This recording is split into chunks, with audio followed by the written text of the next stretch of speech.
Now, you might think to yourself, if you're new here, you've never been here before, you're like, I kind of like maybe watched them online and wanted to hear like a normal traditional message and see kind of the vibe here. Well, that'll be next week.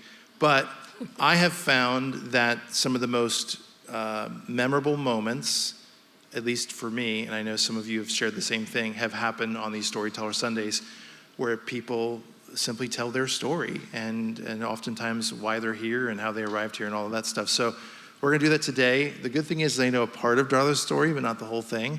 So I'm gonna learn a lot along with you. This is gonna be less of a guided conversation and more just me genuinely inquiring about your life. So let's kind of start in the early days. Where'd you grow up? Parents, that sort of stuff. I was born and raised in Fort Lauderdale. You'll have to bring that mic up a little bit so that you're loud like me. I was born and raised in Fort Lauderdale, Florida, and lived there my whole life until I moved up here about 10 years ago. And raised in the church by choice. My mom and my dad did not go to church, but I loved going to Sunday school. Not so much the church, but the Sunday school. So I was driven every week to go there, and had a wonderful mentor growing up, a lady by the name of Mrs. Scarborough. And she would meet me even through the week if I wanted to talk or needed clarification on something. It was a Methodist church, and she happened to be very open to any questions and helping me through some situations, in your teen years. So my mom was divorced when I was 2, and she remarried when I was 6, and that is my daddy, as far as I'm concerned. And he was a wonderful man, taught me.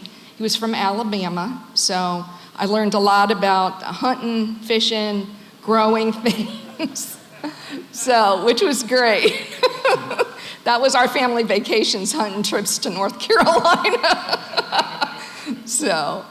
But he had no education. He had to quit school when he was in 2nd grade because his father passed, and back in the day, they had to make a living for their mom and the rest of the family, the younger children. So he couldn't read or write or anything, but that was all right. He always pushed me, get your education, study, stay in school, and he really was an inspiration there. So tell me about school and what you decided you wanted to do with your life and what that looked like.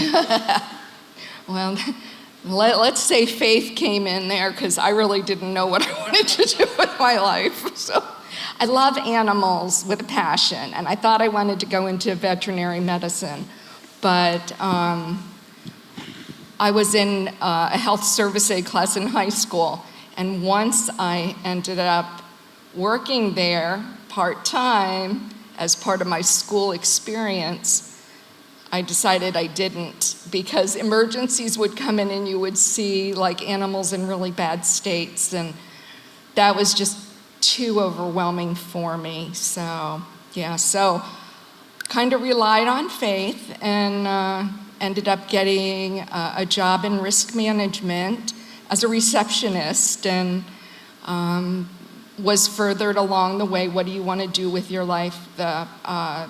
The president actually of our region took me in and said, I was going to school part-time because I thought, well, I'll go for elementary education because I love kids too. So she said, you're going to need to make a decision whether you're going to go, full bore and go back to school and get this taken care of, or whether you want to maybe change your field because it's probably not working for you half and half. So she said, if you tell me what you would like to do, I'll make sure you can do it. So I told her that I would like to learn how to code medical bills, and thus began my career in risk management. So I did that for work comp for many years, and ended up supervising customer service, and I did that for many years, and now I'm retired, which I absolutely love. So yeah, and you love animals, you love the outdoors. So where did all that come from? My dad. Yeah, definitely from my daddy, because that's that's all we did. So he didn't feel comfortable like going on a cruise or going out to dinner, because he couldn't read the menu. So most of the things were, I remember growing up watching Hee Haw on Friday nights. And my dad would dance with me in the living room. So, good things like that. And when he'd make homemade fried chicken and homemade French fries, and, every once in a while we'd order out from the crab pot, and get seafood. So it was really good. Hee-haw. Yeah, hee-haw. Yeah, we have that around the office every day now, the live version of it. It's right. I don't know who we're talking about, but Darla, one of the things I love about you is it's hard not to just love you. You just radiate with so much joy. Thank you. Like, where did that come from? Why do you carry yourself the way that you do? Well, what's your outlook on life that makes you just seem to always be smiling and always be so welcoming? Well, part of my joy is just because I'm here with my family. So I love everybody here. I really feel like this is my happy place. I tell my husband that all the time, I say I go there to get my love tank filled back up. So, life is what you make it, as far as I'm concerned. You can, every morning you wake up, you have a choice to be joyful and smile, or to be woe is me, and not be joyful. So it's a matter of choosing the joy. So not every day. I'm not that good every day. So everybody has their down days, but. How did you find Harvest? So my husband was raised in the Catholic Church, and he's not a big church goer. So, but I am. And we moved up here, and I was attending a small Methodist church in my community. And when I say small, like 25 people, 30 people. And the pastor there, I just felt like I wasn't being touched. When he spoke, I felt like he was reading from a book. It wasn't a heartfelt thing. It wasn't like when you talk, you speak with us. You don't talk at us. And I think that's probably the main thing. I had been out of church for probably a couple years. I want to say 2-3 years, which is really unusual, except for another period I went through in my life. But my husband said to me, you really need to find a church because that is the soul of who you are. And I was like, yeah, it's not that easy because the church in our area became very conservative and my daughter is pansexual. And I didn't feel that fit with me anymore, that very conservative didn't. And even the way I was raised was in question. So the most important thing I feel is that you're a good human being. If you raise a good human being that's going to contribute to society in a positive way, you've done the very best that you can do. So, yeah. So, because I haven't been in that situation yet, but as a parent, what goes through your head when you're attending a place who wouldn't welcome well, I left, your child and the same way? That's what happened. I left. And I'll tell you, when I found this church, I started searching online when my husband prompted me, because when you don't have a place where you belong, then there's not as much joy. So, yeah. So I did some researching online, and I watched your sermon on The Little Mermaid. And I loved it. And I was like, I think I found my church, I think I found where I belong. So I didn't have any hesitation. The next Sunday I got up, I got dressed, I came in, and sat exactly where I still sit today. Creatures of habit, I guess. So, Is that the one where I did that I stole that joke from Wanda Sykes? Is that what you're talking about, that one? Yeah, and you were saying, who has a problem with the Little Mermaid being black? If you have a problem with that, that was right when that came out, and I was like, I love him, you know? That's a Wanda Sykes joke. Wanda Sykes said, I'm cool with you, but if you're a white guy, I have 2 questions for you. Where were you on January 6th, and are you mad that the mermaid's black? Yeah. So my joke is, we say we welcome everyone here, any color, skin, you know, anything out there, LGBTQ, everybody. But if you're white and straight, we have 2 questions for you, and there they are, right there. Right. So that's our you say all are welcome, yes, but some are welcome after they answer 2 questions. Okay.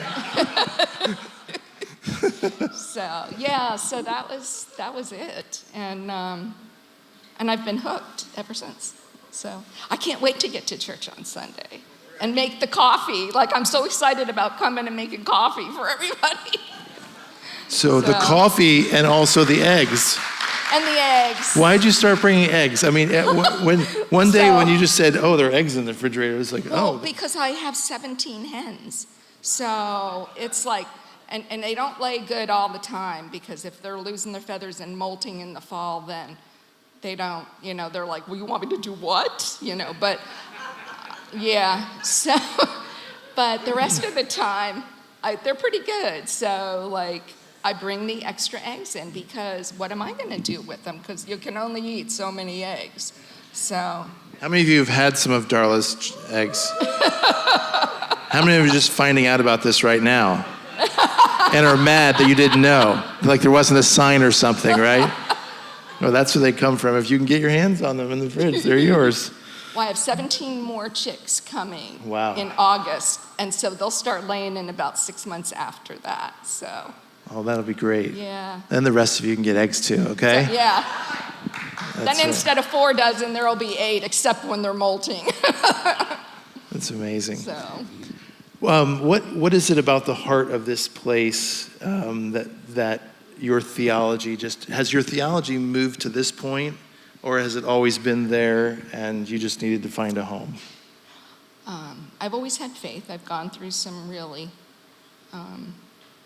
extremely stressful times in my life, and they all seem to happen at the same time. Murphy's Law, right? So my daughter, when she came home, you have to realize my daughter's 34 now. So when she came home in 10th grade and told me, "Mom, I think I'm pansexual," I had no idea what that was. So I was not sure how to approach it at first, and then I said, "Can you tell me about that?" So she said, "Yeah." So then she proceeded to talk to me about it and tell me, and then I was a little more educated, and I felt like, okay, that's fine, you know.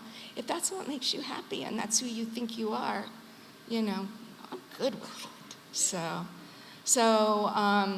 that was all transpiring. She was finding out who she was, and we kind of had the community house.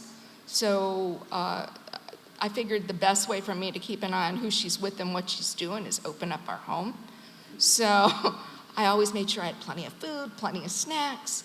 And you never know, you know, what situation anybody's in. So I'd be like, I always had like 8 or 10 kids over, because she was our only child. And I'd be like, okay, who's staying for dinner? You know, so you throw on a few more vegetables, put out a plate of fruit, and add some biscuits, and you can feed everybody. So it works, you know, it works.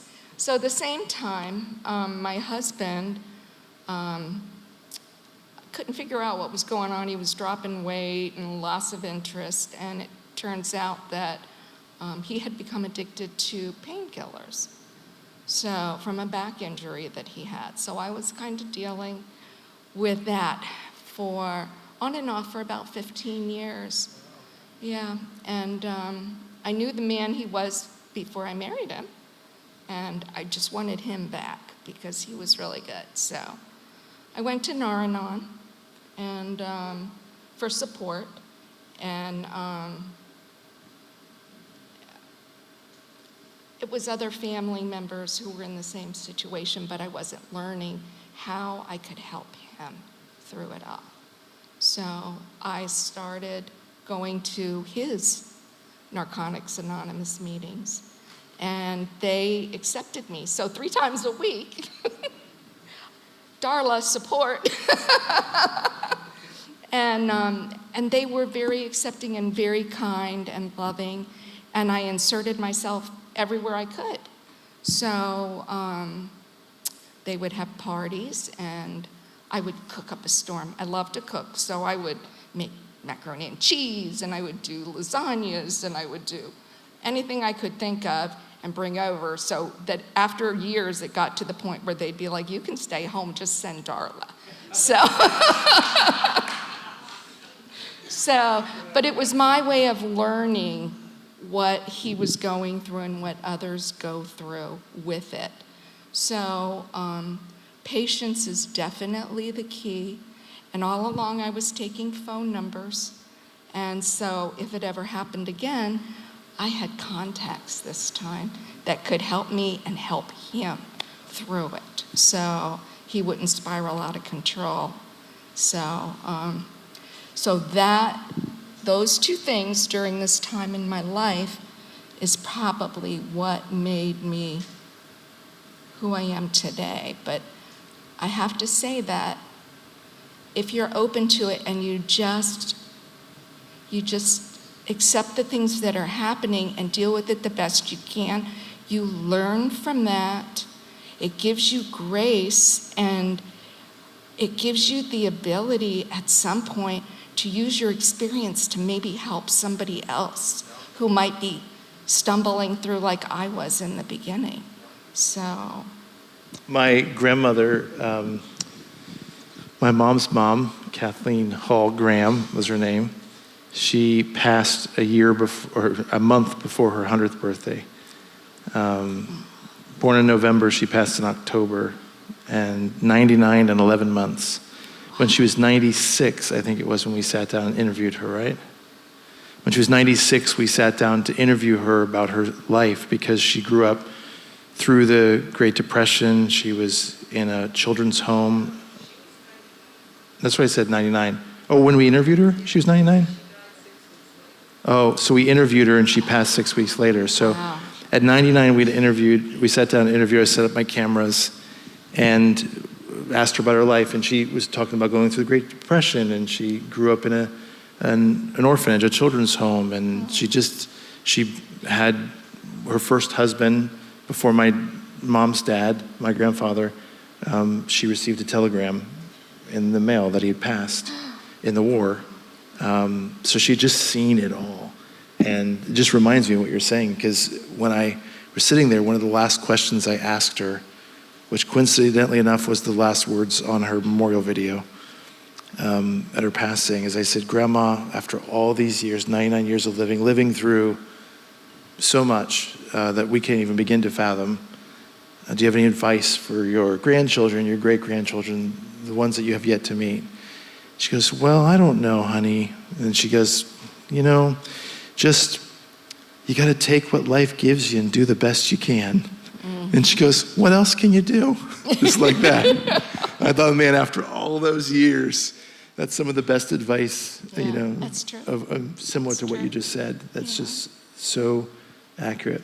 Now, I have to pinpoint something because I think it's very poignant for this community here.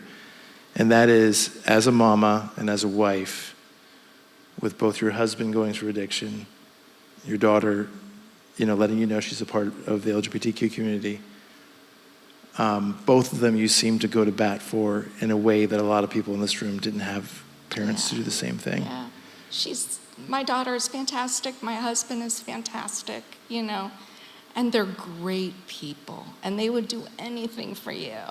My daughter's going to join me next week for church, so you get to meet her, those that you that haven't already, so. But what would you say to the people out here that didn't have that with a parent? That I'm sorry, because you all deserve that. You all deserve that support, to have people that have faith in who you are and that love you for who you are regardless of what that is, and to stand by you you know, because they're the ones who are really going to benefit from it, you know. They're the ones. If they stand by you and they learn, they're learning just how to love deeper and stronger and better than they did at the time they, you know, that maybe they didn't accept things for what they were, whether it's addiction, whether it's LGBTQ+, whether it's, you know, something difficult that they're going through. Maybe it's prison, maybe it's, you know, who knows, anything. So. I think that's, when we were singing the songs today, especially when we hit the How He Loves, I just realized that for many of us in the room, love was so distorted of what it was supposed to be. It was so conditional. Maybe it was based on, don't embarrass me, you know, uphold the family name. What are people going to think of us? You know, and that is not the way any of it was supposed to work. No. Especially from parents to a child. No. Not for anybody. It shouldn't be for anybody. If you're walking down the street, you know, and you meet somebody, you shouldn't pass judgment, you know. Gosh, if I was walking down the street many times in my life and somebody passed judgment, or I had a friend and somebody passed judgment, oh my goodness, you know. That's all I can say. Oh, I haven't had any days like that.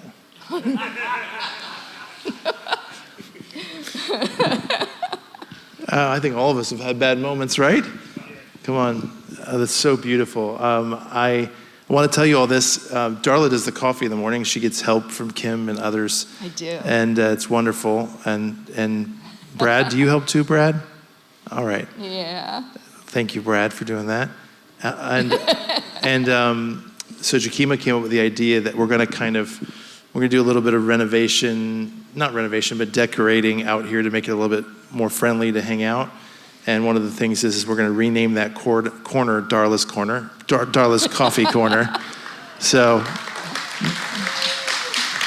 Unexpected. I'm like very overwhelmed. I was very overwhelmed even coming up here today. But I was like, I got up here and I looked at everybody and I was like, these are all my family. Yeah. You know? This is my family. So. Now, if you ever get offended and leave, that's going to be really awkward for us, okay?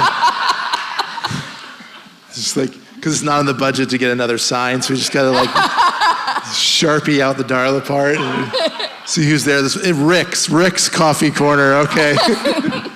You need to get a dry erase board. Yeah, exactly. Awkward.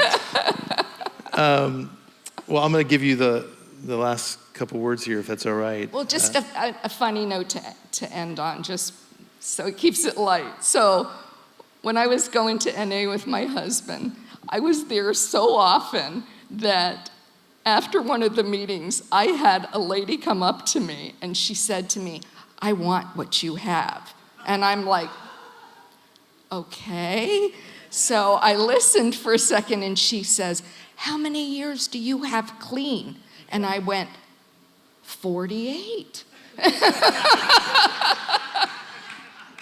And she was like, and I said, "I'm support." And she went, "Oh my goodness, I was gonna ask you to be my sponsor." So yeah, so that's it. That's probably the best story ever. We still laugh about that. That's beautiful.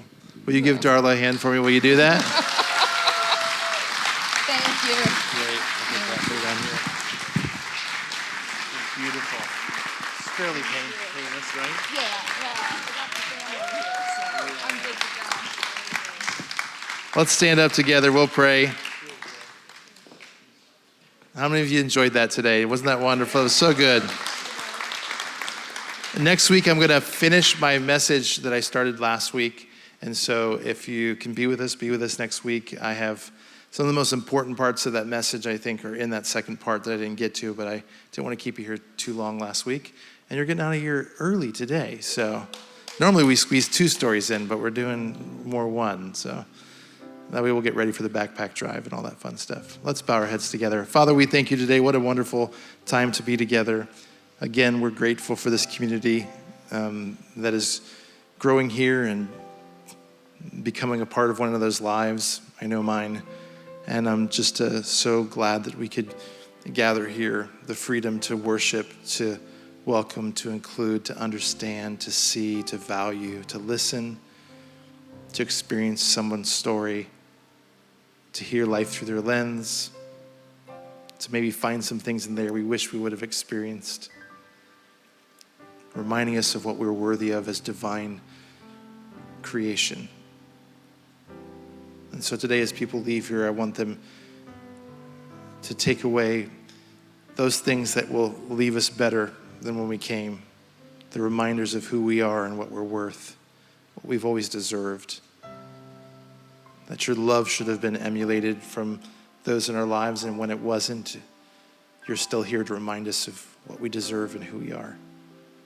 So thank you today. In Jesus' name, and everyone says, Amen. Bless you. So glad to have you. We'll see you next week. And if you're helping out with the backpacks, go see Luca, and Luca will get you squared away.